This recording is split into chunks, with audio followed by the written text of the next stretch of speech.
কার্যবিধি আইনের 10ম অধ্যায় হচ্ছে গণ উপদ্রব সম্পর্কিত। এখানে আমরা গণ উপদ্রব আছে দুই জায়গায়, একটা হচ্ছে ফৌজদারি কার্যবিধি আইনের 10ম অধ্যায় আর হচ্ছে দণ্ডবিধি আইনের 14 অধ্যায়। এটা হচ্ছে ফৌজদারি কার্যবিধি আইন হচ্ছে কিভাবে ওই মামলাগুলো পরিচালিত হবে এটার পদ্ধতি বলা আছে এখানে। আর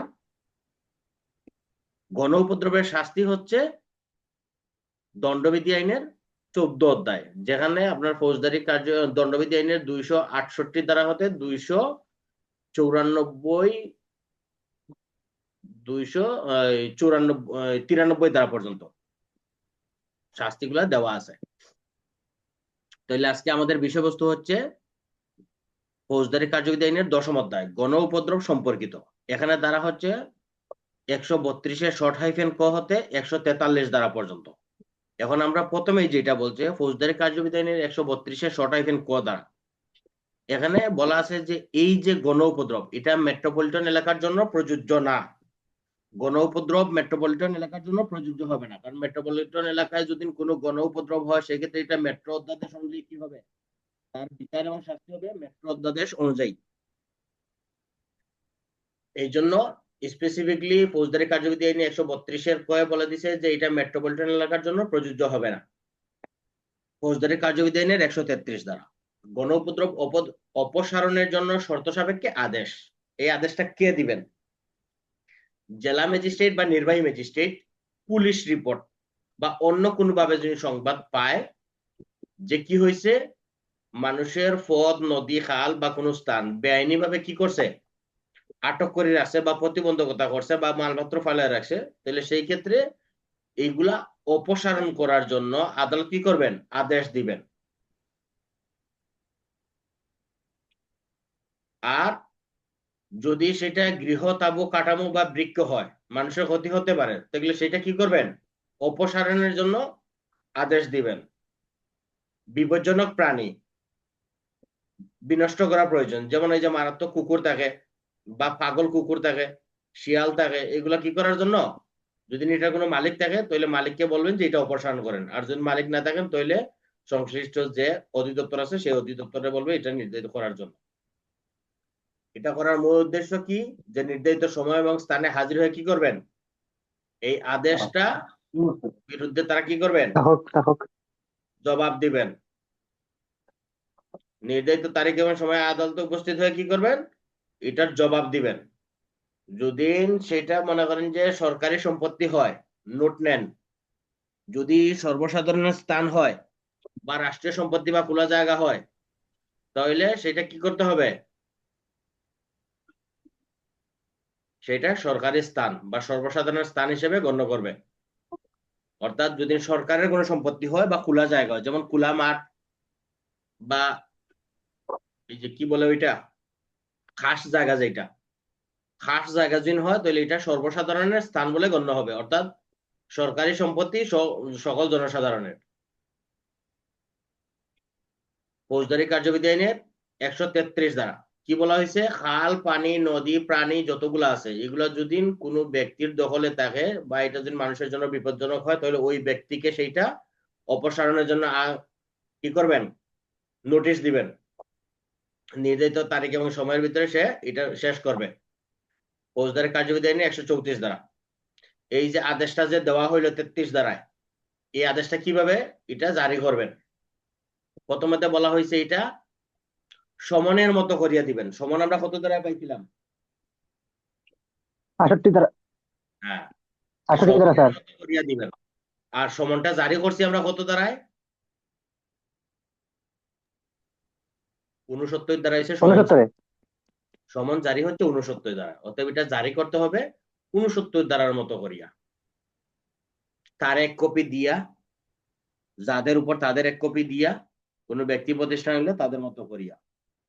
আর না পাইলে তার বাড়ির সাবালক পুরুষ সাবালক মহিলা, না পাইলে প্রকাশ্য স্থানে টানাই দিয়া। এটাই তো সমন জারি নাকি? এগুলো কিন্তু পিছনে একটা ডিভাইস রাখতে হবে, নাইলে কিন্তু সামনে যত অ্যাডভান্স হবেন পিছনের দিকে আপনার পড়ার প্রেশার তত বাড়বে। আমরা একটা দ্বারা সামনে গেলে আপনারা মনে করতে হবে যে আপনি ফৌজদারি কার্যবিধি 1 ধারা থেকে এই যে আজকে 133 ধারা, এটা আপনারা পুরোটাই রিভাইজ দিতে হবে। অর্থাৎ সামনে দিকে গেলেন পিছন ভুলে গেলেন তাহলে তো ভাই লাভ নাই। যত পড়েন আর যত কোনো লাভ হবে না, পিছনটা মনে রাখতে হবে আর রিভিশনের উপরে রাখতে হবে। তাহলে আমরা 34-এর 1 পাইলাম কি, এটা সমানের মতো করে জারি করতে হবে। 2-এ কি বলছে, ঘোষণা বা হুলিয়ার মতো করি, ঘোষণা বা হুলিয়ার মতো করে কি করছে, যে স্থানের মধ্যে লটকাই দিতে হবে। এই হইল 134 ধারা, অর্থাৎ 133 ধারার যে আদেশ সেটা আমরা 134 ধারা কি করব, জারি করব। জারি করব কয়টা? দুইটা উপায়, হুলিয়া বা ঘোষণার মতো করিয়া। ফৌজদারি কার্যবিধি আইন 135 ধারা। 135 ধারা কি বলছে, যে 33 ধারার যে আদেশটা দেওয়া হয়েছে সেই আদেশ সে পালন করবে।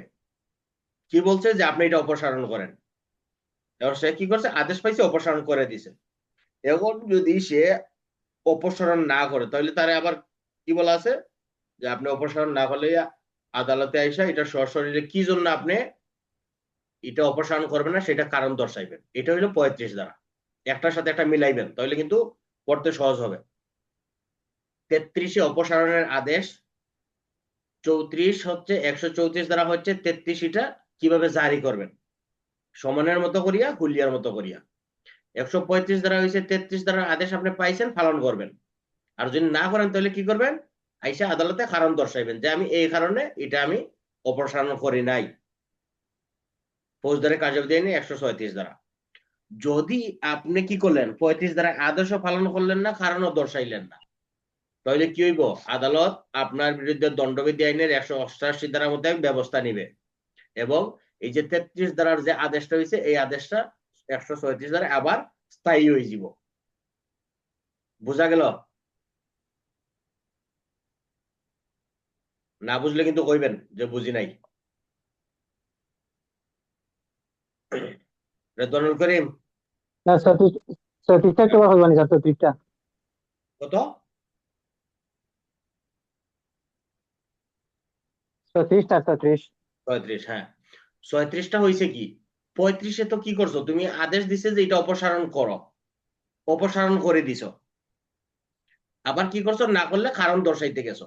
এখন তুমি কি করলা, অপসারণও করলা না, কারণও দর্শাইলা না। সেই ক্ষেত্রে কি হবে, আদালত যে তোমার বিরুদ্ধে যে একটা আদেশ দিল, এই আদেশটা কত দ্বারা জারি করলো, হুলিয়ার মতো করিয়া, ঘোষণার মতো করিয়া। তাহলে জারিকৃত আদেশ অমান্য করার ফল হচ্ছে দণ্ডবিধি আইনের 188 ধারায় অপরাধ। আপনি কি করলেন, আদেশও মানলেন না, আবার কারণও দর্শাইলেন না, সেই ক্ষেত্রে আপনার অপরাধ হবে দণ্ডবিধি আইনের 188 ধারা। এবং এই যে 133 ধারার যে আদেশটা দেওয়া হয়েছে এই আদেশটা তখন স্থায়ী হবে।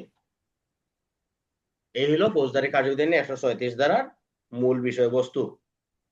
ফৌজদারি কার্যবিধি আইনের 137 ধারা, কারণ দর্শানোর জন্য আপনি হাজির হইলেন, ঠিক আছে। হাজির হওয়ার পরে কি হইলো, দেখা গেল যে এটা 20 অধ্যায় অনুসারে ম্যাজিস্ট্রেট আদালতের যে বিচার পদ্ধতি সে পদ্ধতি অনুসারে এটা সাক্ষ্য গ্রহণ করবে। এটা সামনে আমরা 20 অধ্যায় পড়বো, যে ম্যাজিস্ট্রেট আদালত যেই রকম সাক্ষ্য গ্রহণ করে সংক্ষিপ্ত ভাবে। 2 হচ্ছে সাক্ষ্য প্রমাণে যদি যুক্তিসঙ্গত না হয় তাহলে কি হবে, আদেশটা বাতিল হবে বা এটার কার্যক্রম আর হবে না। আর 3-এ সাক্ষ্য প্রমাণে যদি ম্যাজিস্ট্রেট সন্তুষ্ট হন যে আদেশটা স্থায়ী করার দরকার, তাহলে আদেশটা আবার স্থায়ী করবে। 37, এটা তো আমরা গভীরভাবে নেওয়ার দরকার নাই। 38টা বাতিল। এরপরে হচ্ছে জনসাধারণের অধিকার হচ্ছে 139। আপনারা কি করলো, 133 দ্বারা যে আদেশটা দিল, এই আদেশের ক্ষেত্রে কি করবেন, আপনারে আদালত জিজ্ঞাইবে যে আপনি কি এই দাবির মধ্যে কি আপনার কোনো অস্বীকারের কোনো কিছু আছে। তখন আপনি সুজন তালুকদার কি কইলেন, যে আদালত ওয়ালাইকুম আসসালাম। এই রাস্তাটা হচ্ছে আমার পৈতৃক রাস্তা, এখানে তাদের কোনো দাবিও নাই, অধিকারও নাই, এটা আপনি অস্বীকার করলেন। ওয়ালাইকুম আসসালাম, ভালো আছেন হুজুর? আপনি কি করলেন, এটা অস্বীকার করলেন। অস্বীকারের পরে তখন মনে হয় যে আদালত আপনারে সেই সুযোগটা দিবে, যে আপনারা অস্বীকার করার মতো সুযোগ দিবে।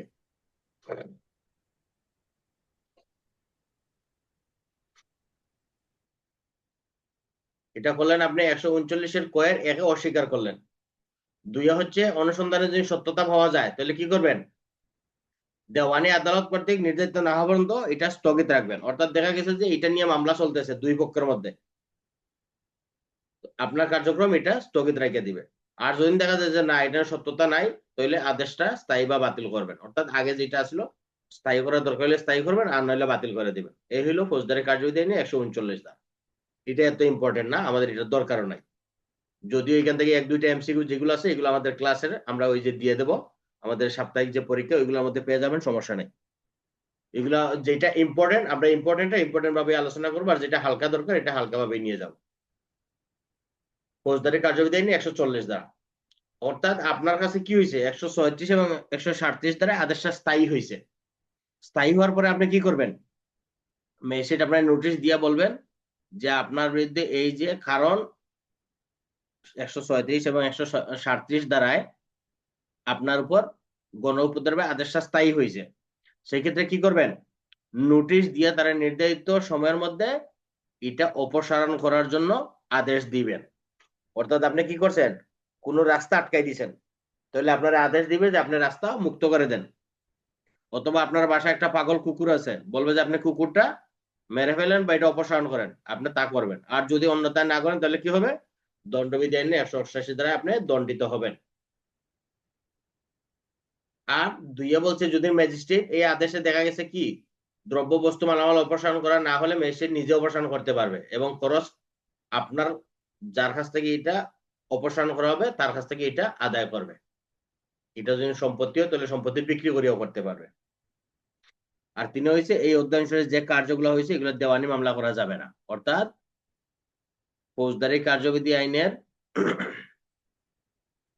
এই যে গণ উপদ্রবের যে কার্যগুলো হয়েছে এগুলোর বিরুদ্ধে কি করা যাবে না, দেওয়ানি আদালতে মামলা করা যাবে না।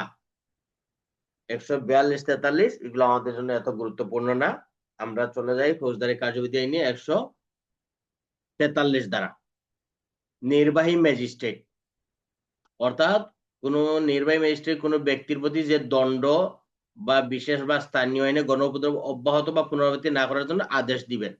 এটা মনে রাখবেন যে গণ উপদ্রব যেই ব্যক্তি করলো সেই ব্যক্তিরা কি করবেন, এটা পুনরাবৃত্তি না করার জন্য আদেশ দিবেন, ফৌজদারি কার্যবিধি আইনের 143 ধারা। আর যদি এই যে পুনরাবৃত্তি করে তাহলে এটা শাস্তি কত হবে, দণ্ডবিধি আইনের 291 ধারা, পুনরাবৃত্তি করা। আমরা দণ্ডবিধি যখন পড়বো এগুলো কিন্তু পাবো, সমস্যা নাই, একটার সাথে একটা সম্পর্ক আছে খুব সুন্দর। আর দণ্ডবিধি যখন আমরা মিলিয়ে পড়ে নিমু তখন দেখবেন যে একবারে সহজ। এটা যখন একটার সাথে একটা মিলিয়ে আমরা নিমু তখন দেখবেন যে এটা একবারে সহজ। এই ছিল আমাদের 10ম অধ্যায়ের আলোচনার বিষয়। এখন এই 10ম অধ্যায়ে কি কারোর কোনো প্রশ্ন আছে?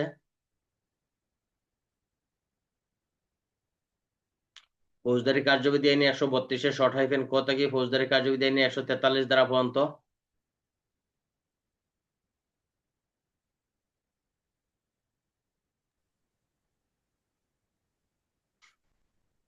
কি আপনারা প্রশ্ন না করলে 133 কিন্তু আপনারা প্রশ্ন না করলে কিন্তু আমি প্রশ্ন করবো।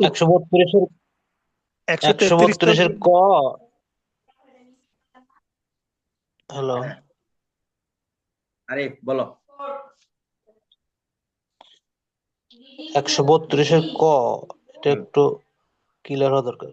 132 ক এটা স্পেসিফিকলি বলে দিছে যে গণ উপদ্রব এটা মেট্রোপলিটন এলাকার জন্য প্রযোজ্য হবে না, এটা এক কথায় শেষ। অর্থাৎ মেট্রোপলিটন এলাকার ভিতরে যে গণ উপদ্রব হয় এটা কি হবে, মেট্রো অধ্যাদেশ অনুযায়ী তাদের বিরুদ্ধে ব্যবস্থা নেওয়া হবে। বুঝা গেল? মেট্রোর বাইরে সব। হ্যাঁ, এটা হচ্ছে জেলা শহরের জন্য। এটা যে কোনো মেট্রোর অর্ডিন্যান্স যারটা হ্যাঁ। সে প্রয়োগ করবে আর কি। হ্যাঁ, ওই গণ উপদ্রব যেটা আছে এগুলা মেট্রো অর্ডিন্যান্সে তার যে ক্ষমতা আছে সেই অনুযায়ী সে ব্যবস্থা নেবে। মেট্রোর ভিতরে আপনার কোনো গণ উপদ্রব নাই, মেট্রোর ভিতরে কিন্তু 144 নাই, মনে রাখবেন। আর তাহলে এটা ওই যে দণ্ডবিধির 190 সাথে কোনো সামঞ্জস্য পরে এটা না। রিভিশন করবেন আর কি আসলে। না না, ওইটা হচ্ছে আপনার 90টা হচ্ছে 290 যেটা এটা হচ্ছে আপনার জেলা শহরের জন্য, ঠিক আছে? জেলা শহরের জন্য না, পেনাল কোডের। হ্যাঁ, পেনাল কোডের 290 যেগুলো এগুলো হচ্ছে জেলা শহরের জন্য। আর আপনার মেট্রো অধ্যাদেশের যেগুলো ওইগুলো হচ্ছে মেট্রো আইনে দেওয়া আছে, ওই মেট্রো আইনে যখন কোনো স্পেসিফিকলি শাস্তি দেওয়া থাকে তখন ওই অনুযায়ী ব্যবস্থা নেওয়া হয়। তো ঠিক স্যার। যেমন আমরা ওই যে যারা বিভিন্ন জেলায় চাকরি করে আমরা 290 সালাম দেই না? হ্যাঁ, 290। হ্যাঁ, 290 গণউপদ্রবের শাস্তি যেটা আমরা 290 বলে সালাম দেই, এটা কিন্তু মেট্রোপলিটনে কিন্তু 89।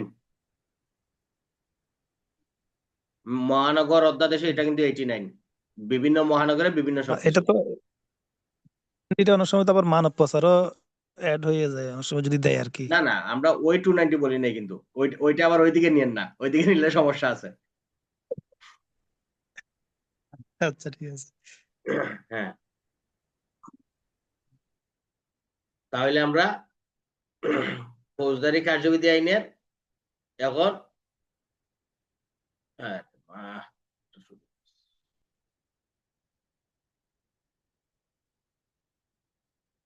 ফৌজদারি কার্যবিধি আইনের 11 অধ্যায়। কালকে যে ক্লাসটা হয় না, এটা গেছিলাম হচ্ছে আমাদের বর্ষপূর্তি অনুষ্ঠানে, ঠিক আছে? এই বর্ষপূর্তি অনুষ্ঠানের ছবি দিচ্ছে, এখন মনে করেন যে অবস্থা খারাপ আর কি। খালি কুত কুত কুত কুত করতেছে। খুব নাটক, খুব কনসার্ট হলো তো দেখলাম স্যার, হ্যাঁ খুব কনসার্ট হলো দেখলাম।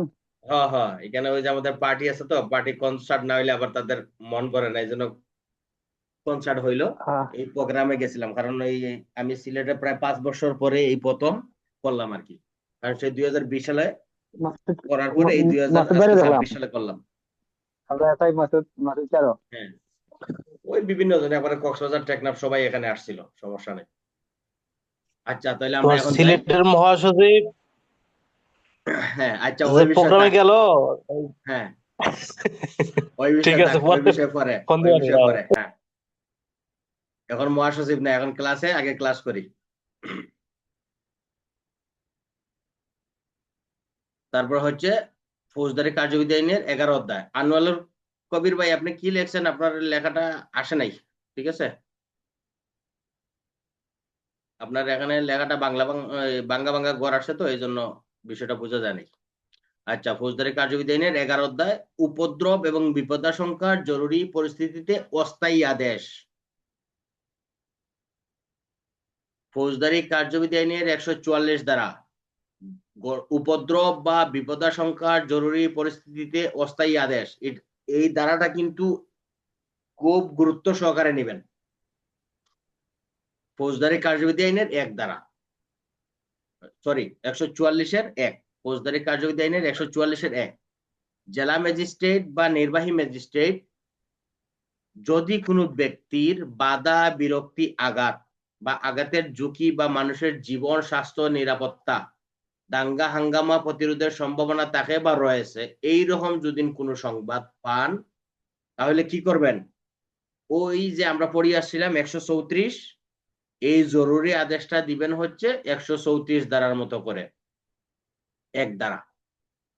তাহলে আমরা 144-এর 1 সহজভাবে বলি, জেলা ম্যাজিস্ট্রেট বা নির্বাহী ম্যাজিস্ট্রেট একটা জায়গায় কোনো একটা সমস্যা, আঘাত, বিরক্তি বা জনস্বাস্থ্যের জন্য কি হয়েছে, হুমকি হয়েছে, ঠিক আছে? সেই ক্ষেত্রে কি করবেন? একটা জরুরি আদেশ দিবেন, 144-এর 1। আর এই জরুরি আদেশটা জারি করবেন কেমনে? ফৌজদারি কার্যবিধি আইনের 134 দ্বারা সমন আর হুলিয়ার মতো করে, ঠিক আছে? এরপর হইল ফৌজদারি কার্যবিধি আইনের 144-এর 2, জরুরি পরিস্থিতিতে যদি কোনো ব্যক্তির উপর নোটিশ জারি করা না যায়, তাহলে কি করবেন? একতরফা ভাবে আদেশ দিয়ে দিবেন। যেমন জরুরি আদেশটা দিবে হচ্ছে কার নামে? এএসআই আরিফের নামে। এখন আরিফের উপরে এটা দেওয়া যাচ্ছে না, তাহলে কি করবেন? একতরফা ভাবে কি মাইকিং করে বলে দিবেন যে এইটা এই এলাকার মধ্যে কেউ কোনো প্রবেশ করবেন না, যাতায়াত করবেন না, এটা 144 দ্বারা জারি করা হইল। 144-এর 2, 144-এর 3 হচ্ছে যখন কোনো স্থানে গণ যাতায়াত কোনো ব্যক্তি বা জনসাধারণের পথে নির্দেশিত হয়।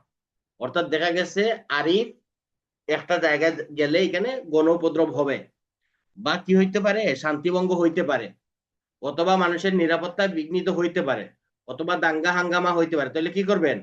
আরিফের উপরে একটা নোটিশ দিবেন, দিয়ে বলবেন যে আরিফ তুমি এই জায়গার মধ্যে যাইও না, ঠিক আছে?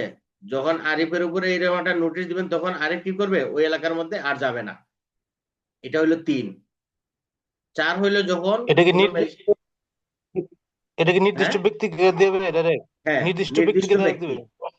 নির্দিষ্ট ব্যক্তি বা গোষ্ঠী বা জনসাধারণ। অর্থাৎ দেখা গেল যে আরিফ, রেদওয়ান, সুজন একটা জায়গায় গেলে এখানে দাঙ্গা হাঙ্গামা হইতে পারে, মারামারি হইতে পারে, ঠিক আছে? সেক্ষেত্রে ম্যাজিস্ট্রেট কি করবেন, আরিফ, সুজন, তারপরে রেদওয়ানরে বলবে যে আপনারা ওই এলাকায় যাবেন না, তাদের উপর এটা আদেশ দিয়ে দিবেন। এটা হইলো 3। 4 হইলো যখন ম্যাজিস্ট্রেট নিজ ইচ্ছায় বা কোনো ব্যক্তির আবেদনে কি করে এই সম্পর্কে জানতে পারে, তখন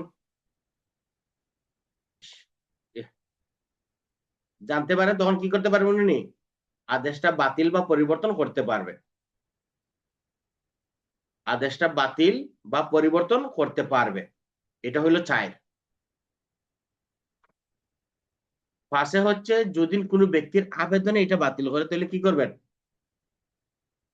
আবেদন দিছে, যেমন আরিফ আবেদন দিছে যে মহামান্য আদালত বা মাননীয় আদালত আপনি ওই এলাকার 144 ধারাটা উঠাই দেন, এখন এখানে শান্তি বিরাজ করতেছে, তাহলে আদালত কি করবেন, আরিফরে বলবেন যে আপনি এসে এটার কারণ দর্শান। তখন আরিফ গিয়ে এখানে কারণ দর্শাবে, কারণ দর্শায় যদি এটা সন্তোষজনক হয় তাহলে এটা বাতিল বা কিছু অংশ পরিবর্তন করতে পারবে। এটা হলো 5। 6 হচ্ছে এই আদেশটা সরকার গেজেট বা বিজ্ঞপ্তি প্রকাশ না করলে 2 মাসের বেশি বলবৎ হবে না। 6। 7 হচ্ছে মেট্রোপলিটন এলাকার জন্য প্রযোজ্য হবে না। তাহলে এখন আমরা একবারে সংক্ষেপে ফৌজদারি কার্যবিধি আইন 144-এর 1 থেকে 7 পর্যন্ত বলি। 1 হচ্ছে, আমার সাথে সাথে কিন্তু বলবেন, 1 যে বিপদাশঙ্কার ক্ষেত্রে যে জরুরি আদেশটা দেওয়া হয় সেই আদেশটা 134 দ্বারা সমনের মতো বা হুলিয়ার মতো করে জারি করবেন। বিপদাশঙ্কার জরুরি আদেশটা ফৌজদারি কার্যবিধি আইনের 134 ধারার মতো করিয়া জারি করবেন, সমন এবং হুলিয়ার মতো করে। 1। 2, যখন জরুরি আদেশটা কোনো ব্যক্তির উপরে নোটিশ আকারে দেওয়া যায় না সেই ক্ষেত্রে কি করবেন, একতরফা ভাবে অর্থাৎ মাইকিং করিয়া প্রচার করে দিবেন। 2। 3 হচ্ছে এই স্থানে যদি কোনো ব্যক্তি বা জনসাধারণের উপর হয় তাহলে কি করবেন, তাদের যাতায়াত নিষিদ্ধ করিয়া সেটা প্রচার করবেন।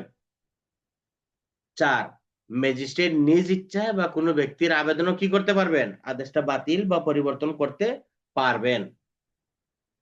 5, যদি কোনো ব্যক্তি আবেদন দেয় তাহলে তারা কি বলবেন যে আপনি আইসা এটার কারণ দর্শান, যে আমি যে আদেশটা তুলে দেব তাহলে এটার কারণ দর্শান। উনি গিয়ে আদালতে গিয়া কারণ দর্শাবেন, ওনার আদেশ কারণ দর্শানোর প্রেক্ষিতে কি করবেন, বাতিল, পরিবর্তন বা সংশোধন করতে পারেন। 5।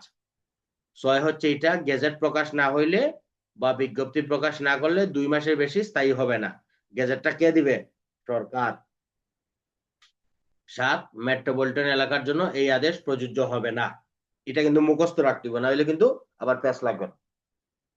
এখন এই 7টা বিষয় কে বলতে পারবেন,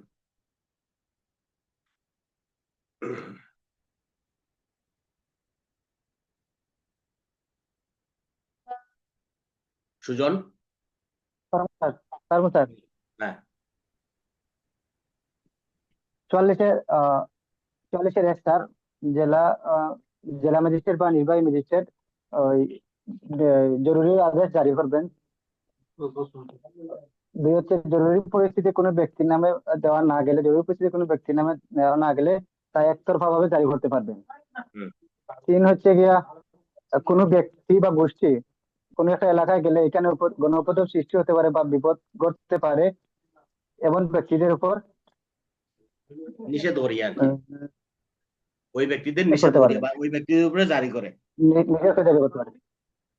4 হচ্ছে গিয়া ম্যাজিস্ট্রেট নিজ ইচ্ছা এই আদেশটা বাতিল করতে পারে।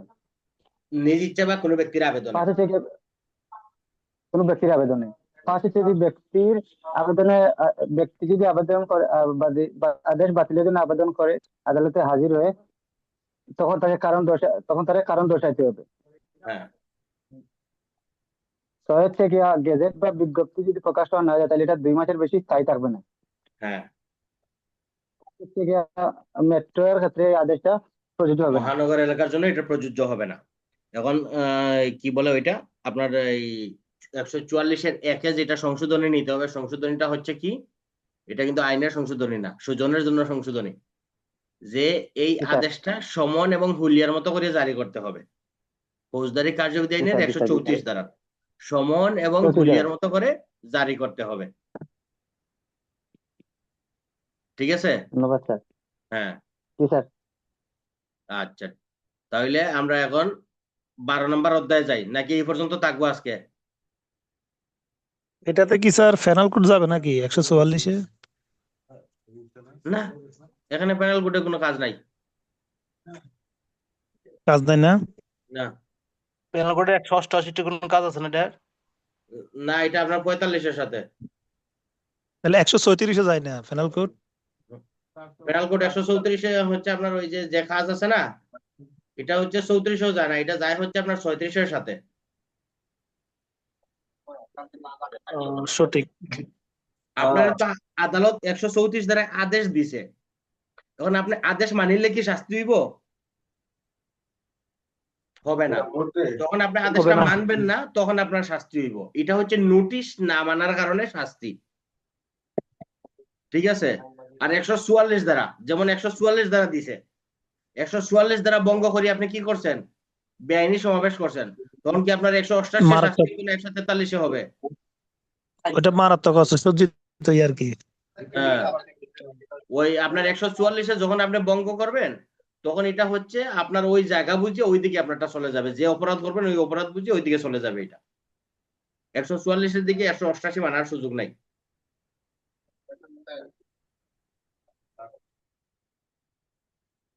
এখন কি আমরা কি সামনে অ্যাডভান্স হবো নাকি এখানে থাকবো? আর যদি এখানে প্রশ্ন করেন, যেহেতু আমাদের ক্লাস আর কয় মিনিট আছে, 7-8 মিনিট আছে। এখানে থাকুক স্যার। হ্যাঁ, তাহলে এখানে থাকলে তাহলে এখন আপনাদের এই যে প্রশ্ন করেন, গত দিনের ক্লাস ছিল হচ্ছে 127 থেকে 100 আজকে 44 পর্যন্ত, এর ভিতরে কার কি প্রশ্ন আছে করেন, আমরা এই 10 মিনিট এই ক্লাস দিয়ে শেষ করব।